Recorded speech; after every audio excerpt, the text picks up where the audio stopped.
Seorang driver ojek online, ojol, menjadi korban intimidasi seorang preman di sekitar lapangan Merdeka Medan, Sumatera Utara. Dalam video yang diunggah akun Instagram @medanheadlines.news, terlihat driver ojol berkacamata itu sedang duduk di atas sepeda motornya yang berhenti di pinggir jalan.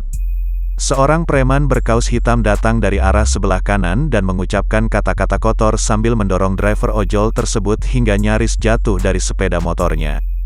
Tak berselang lama, kembali beredar video yang memperlihatkan sejumlah driver ojol mencari preman yang mengintimidasi rekannya. Preman tersebut ditemukan dan akhirnya pelaku meminta maaf. Tampak preman itu menyalami driver yang menjadi korbannya serta sejumlah driver ojol lainnya yang berada di dalam ruangan.